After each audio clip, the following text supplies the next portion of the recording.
शंकर भोलेनाथ ओघड़दानी की कथा कर रही है, व्रत कार्तिक महत्तम कहता है। महाराज शनिवार के दिन अगर शिव की आराधना करी जाए, शनिवार के दिन अगर शंकर को जल चढ़ाया जाए तो जिंदगी में व्यक्ति की कभी अकाल मृत्यु नहीं होती। महाराज हरिद्वार के गंगा जल को भरकर लाया जाता है, गंगोत्री के गंगा जल को भरकर लाया जाता है, प्रयागराज के गंगा जल को भरकर लाया जाता है।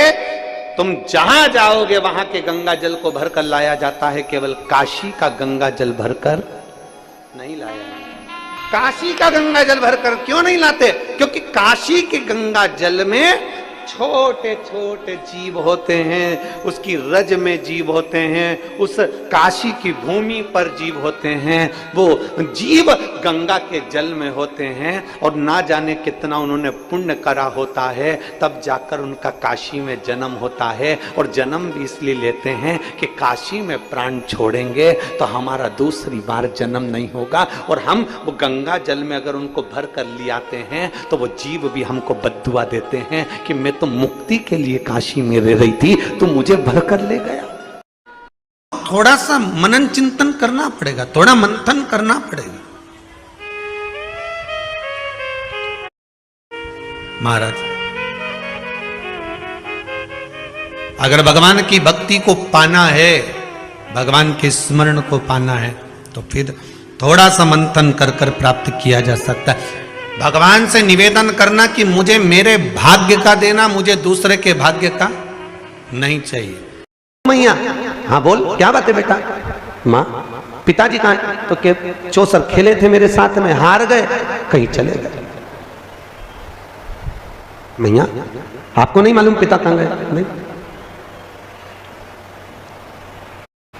भगवान कार्तिक के ढूंढते ढूंढते गंगा जी के तट के पार नीलकंठेश्वर भगवान शिव बैठकर भस्म लगाकर बैठे हुए, बहुत शीतलता थी और शिव जी भस्म लगाकर विराजमान थे, भगवान शंकर बैठे हुए थे। कार्तिकेय जी ने पूछा पिताजी ये क्या दशा बना रखी है?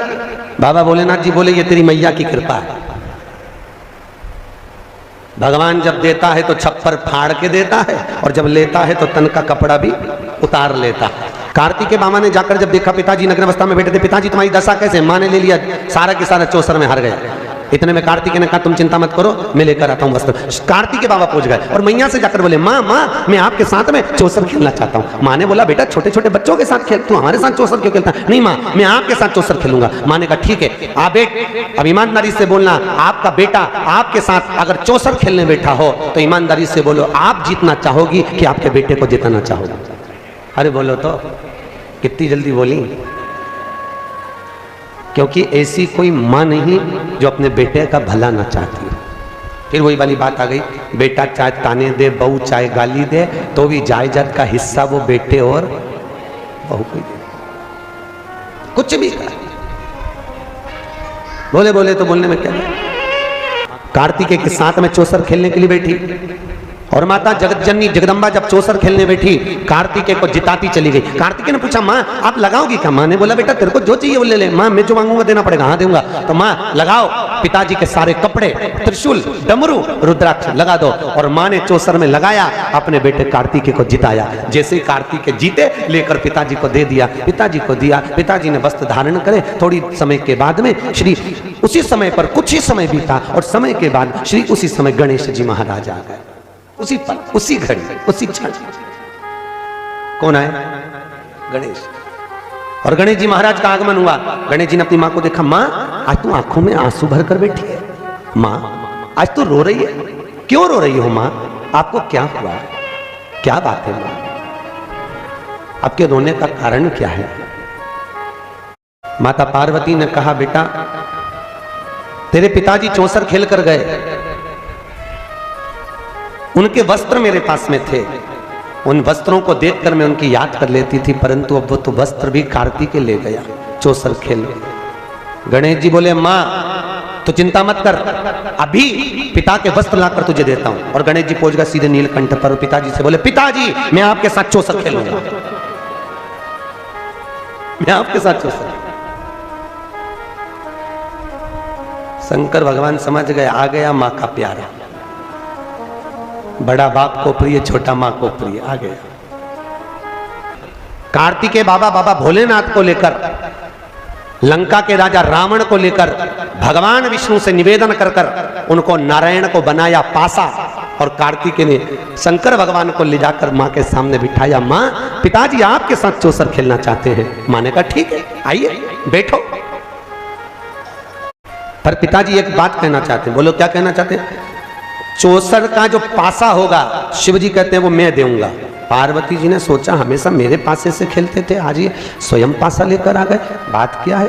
और बाबा भोलेनाथ जी ने उसी समय पर कहा ठीक है। पार्वती मैया बोली भोलेनाथ निकालो पासा। शिव जी ने झोली में से पासा निकाला और निकालकर जो सो चौसर खेलना चालू करा। अब तो वो नारायण तो पासे के रूप में, जैसा भगवान भोलेनाथ चाहे वैसा वो पासा पलट जाए।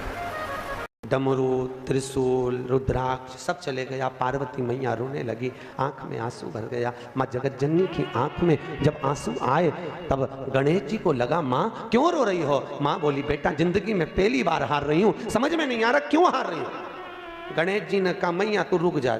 गणेश जी ने चूहा से बोला, पता लगा, और चूहा गया। चूहे ने कहा प्रभु ये जो पासा है ना ये नारायण है। तो भगवान गणेश ने कहा नारायण है, अगर ऐसे प्रकट करेंगे तो दिक्कत होगी। एक काम कर चूहा, तेरी तो आदत है कुतरने की, जैसे ही पासा पटके वैसे ही उनका पांव कुतर देना। जैसे ही भगवान भोलेनाथ ने पासा को पटका, पासा पटकते ही चूहे ने जाकर कुतर दिया। जैसे कुतरा नारायण जी उस सामने प्रकट हो गए, और जैसे ही प्रकट हुए भोलेनाथ बचाओ, भोलेनाथ बचाओ। भोलेनाथ जी बोले तुमसे कहा था पासे बने रहना, ओरिजिनल रूप क्यों आ गए? भगवान नारायण बोले ये पूरा कुतर देता। भगवान पार्वती मैया को क्रोध आ गया। माता पार्वती ने कहा नारायण आपने मेरे साथ छल किया है, ये लंका का राजा रावण तुम्हारे साथ में बैठकर निर्णय देने खड़ा है। मैं श्राप देती हूँ, इतना प्रेम तुम दोनों में है तो तुम्हें श्राप देती हूँ, लंकाधिपति रावण तुम्हारा वध ये नारायण करेंगे और इनको नर तन में पृथ्वी पर आना पड़ेगा। और कार्तिकेय तू छोटा होकर इतने बड़े बड़े विचार रखता है, तुझे श्राप देती हूँ जिंदगी में कभी तू बड़ा नहीं होगा। और कार्तिकेय छोटे की छोटे बने रहे, छोटे से। कार्तिकेय कभी बड़े नहीं हुए। शनिवार के दिन जो पीपल के वृक्ष में सरसों के तेल का दीप लगाता है उसको शनि कभी परेशान नहीं करता। एक बात हमेशा ध्यान रखिएगा, मान लो अगर कोई भारी रोग ऐसा शनि महाराज के कारण हो गया हो, अच्छे काम करते करते उल्टे हो रहे हैं, होते हैं किसी किसी के साथ में, विपरीत परिस्थितियां आ जाती है। अच्छा करने जाओ बुरा हो जाता है, अच्छा कर्म करने जाओ बुरा हो जाता है। तो पीपल के वृक्ष की जो छाल होती है, छाल देखिए पीपल के वृक्ष में जो छाल लगी होती है, उस छाल को घिसकर चंदन बनाकर भगवान शंकर का स्नान कराकर, अभिषेक कराकर, पूजन कराने के बाद में पिपलेश्वर महादेव का नाम लेकर, कौन से महादेव? पिपलेश्वर महादेव का नाम लेकर वो जो घिसी हुई छाल होती है उस छाल का तिलक भगवान शंकर को लगा लो और उसी का थोड़ा सा भाग अपने कंठ पर, मस्तक पर लगाना प्रारंभ कर दो। धीरे धीरे जो विपरीत दशा है वो सुधरना प्रारंभ हो जाती है। पर नाम याद रखना पिपलेश्वर, जम के बोलिए पिपलेश्वर महादेव। भगवान शंकर का एक अवतार है पिपलाद अवतार। सुन दरिद्रता, तेरे से एक विनती है, अगर कोई भी मनुष्य इस पीपल के पेड़ के नीचे अगर 7 दिन में आता है और उसके हाथ में अगर कोई सामग्री होती है तो तू उसके घर में प्रवेश नहीं करेगी। नियम है पीपल के वृक्ष का, या तो पानी का लोटा लेकर जाओ, कुंकू का चोपड़ा लेकर जाओ, शक्कर लेकर जाओ, या पेड़ के नीचे चींटी को डालने के लिए आटा ले जाओ, पर खाली हाथ पीपल के वृक्ष के नीचे कभी मत जाओ, कभी नहीं जाओ। खाली हाथ जाओगे तो दरिद्रता तुम्हारे घर में प्रवेश करेगी। कोसी में 5 महादेव विराजमान है और उसमें मूल जो महादेव है वो चंपेश्वर महादेव। कौन कौन गया है राजीव? कौन कौन गया है चंपेश्वर महादेव? गए हो आप लोग? बहुत अच्छी बात है, रखिए।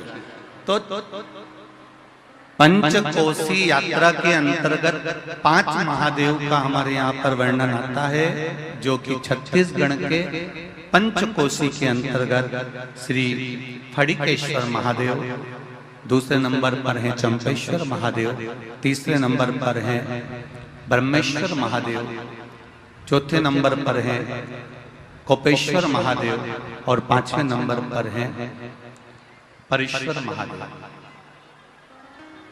पटेश्वर महादेव। ऐसे छत्तीसगढ़ की जो पंचकोसी है, छत्तीसगढ़ में राजिम की जो पंचकोसी है, महानदी की जो पंचकोसी है, उस पंचकोसी में 5 महादेव विराजमान।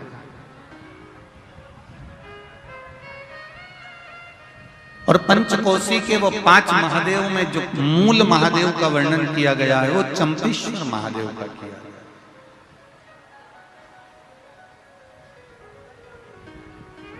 क्योंकि चंपेश्वर महादेव को किसी ने यहां पर स्थापित नहीं करा, चंपेश्वर महादेव को यहां पर किसी ने लाकर बिठाया नहीं है।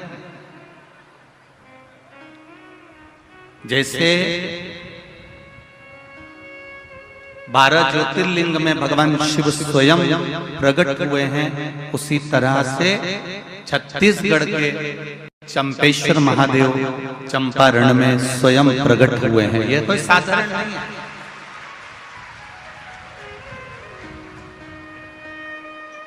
जो मेरी किस्मत में लिखा हो वो देगा, हमें दूसरे के हिस्से का, और जो दूसरे के हिस्से का लेता है उसकी दशा क्या होती है, शिव महापुराण की कथा कहती है। जो दूसरे का हिस्सा खा लेता है, दूसरे का हिस्सा ले लेता है, शिव महापुराण कहती है उसकी दशा क्या होती है, वो भी देख लीजिए। उसमें एक देवता ऐसे हैं जिन्होंने दूसरे का हिस्सा खाने का प्रयास किया था। एक देवता ऐसे हैं जिन्होंने दूसरे का हिस्सा खाने का प्रयास करा था, और आज भी उस देवता से दुनिया डरती है। और उन्होंने दूसरे का हिस्सा खाने का प्रयास करा था तो शंकर भगवान ने उसको भी नहीं छोड़ा था। कौन से देवता हैं? वो बाल्टी में हर शनिवार को आते हैं आपके यहां। कौन से? शनि देव। उनने क्या करा था? भगवान सूर्य नारायण ने अपने सारे पुत्रों को देखा, सारे पुत्रों को, तो सारे पुत्रों को देखकर आज मेरे सूर्य नारायण भगवान बड़े सुखी हुए, बड़े प्रसन्न। मेरा पुत्र शनि भी श्रेष्ठ है, मेरा पुत्र यम भी श्रेष्ठ है, सब ठीक है। आज भगवान सूर्य देवता ने अपने पुत्रों को बुलाकर कहा, आज मेरा मन कर रहा है कि मैं सारे लोगों का राज्य अपने पुत्रों को बांट दूं, सबको अपना अपना हिस्सा दे दूं। और केवल ये सूर्य नारायण भगवान अकेले नहीं सोचे, प्रत्येक घर में रहने वाला बुजुर्ग, पिता, माता ये सोचती है कि मैं अपने जीते जी अपने बच्चों को हिस्सा दे दूं, क्योंकि उसको मालूम है अगर मेरे प्राण छूट गए, मेरे नेत्र बंद हो गए, उसके बाद में ना जाने क्या होगा, कौन किसको देगा, नहीं देगा, किसका भरोसा। मैं अपना एक एक क्षेत्र का हिस्सा मैं देना चाहता हूं। शनि महाराज जी को भी हिस्सा दे दिया गया। अब जब शनि महाराज जी को हिस्सा दे दिया तो शनि महाराज जी संतुष्ट नहीं हुए। दुनिया में ऐसे लोग बहुत सारे हैं जो संतुष्ट बहुत कम हो पाते हैं। समय की परिभाषा है। हो सकता है कि घर में जब बड़ी बहू आई होगी तब घर की परिस्थिति इतनी नहीं रही होगी, बोलो सही है कि गलत है? हो सकता है बड़ी बहू के आने के समय पर इतनी परिस्थिति नहीं रही हो, इतना धन घर में नहीं रहा हो, तो बड़ी बहू को जो दिया चढ़ावे में हो सकता है कि कुछ 1 तोला 2 तोला 3 तोला दे दिया होगा, या थोड़ी साड़ियां, थोड़ा सा लहंगा हल्का दे दिया होगा। हो सकता है थोड़ी सी रकम थोड़ा सा आभूषण कम चढ़ गया होगा, और आज आते आते आते आते समय बदल गया, हो सकता है भोलेनाथ जी ने कृपा कर दी और अब धन ज्यादा आ गया, तो अब दूसरे बेटे की शादी करी तो अच्छे से कर दी, पैसा भी खूब लगा दिया, तो इसमें दोष होना चाहिए क्या, दुख होना चाहिए क्या? नहीं, समय की परिभाषा, समय की परिभाषा। उसने बराबर का दूध पिलाया है, स्तन पान कराया है, उसकी दृष्टि में कोई छोटा नहीं कोई बड़ा नहीं, सब बराबर। महाराज शनिदेव के मन में संतुष्टि नहीं हुई। जब शनिदेव के मन में संतुष्टि नहीं हुई तो शनि महाराज उसी समय पर अपने सारे भाइयों का हिस्सा बटोरने लगे, उस पर कब्जा करने लगे। कब्जा करने लगे तो सूर्य देवता की आंख में जल भर गया।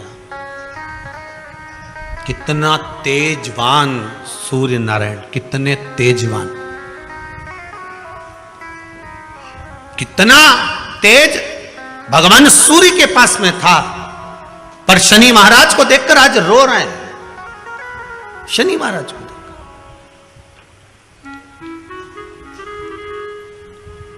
बहुत करवद्ध निवेदन करके कहेंगे, भगवान अगर पुत्र दे तो संस्कारी दे, भगवान अगर पुत्र दे तो संस्कारी दे। संस्कारी अगर पुत्र होगा तो जीवन की सार्थकता होगी। अच्छे अच्छे सूरमाओं को भी अपने बेटों के कारण रोते हुए देखा है, अच्छे अच्छे सूरमाओं को भी। जब बच्चे बड़े हो जाते हैं, घर में बहुएं आ जाती है, माता पिता की चलना बंद हो जाती है, बहू बेटों की चलना प्रारंभ हो जाती है। पिता कुछ भी कहता है, बेटा दौड़कर चिल्लाकर दौड़ता है। अच्छे अच्छे सुरमा को भी, इसीलिए आपको बार बार कहते हैं, जब तक शरीर चले और तुम्हारे घर में चले, तब तक सारे दान पुण्य भजन कीर्तन सत्संग तीर्थ सब कर लो, हो सका कि बस करुणा। शनि महाराज ने अपने भाइयों के इस हिस्से पर कब्जा कर लिया। सूर्यनारायण भगवान की आंखों में जल भर गया कि मेरा पुत्र ऐसा कर रहा है। शनि को बुलाया सूर्यनारायण भगवान ने, समझाया पर नहीं माना। किसी किसी की नियत होती है कि इसको इतना कैसे दे दिया, अम्मा ने इसको इतना कैसे दे दिया, पिताजी ने इसको इतना कैसे, मैं काहे को मानू। नहीं माने तो सूर्य देवता ने अपने गणों को भेज दिया, जाओ जरा शनि महाराज को जरा हटाओ वहां से।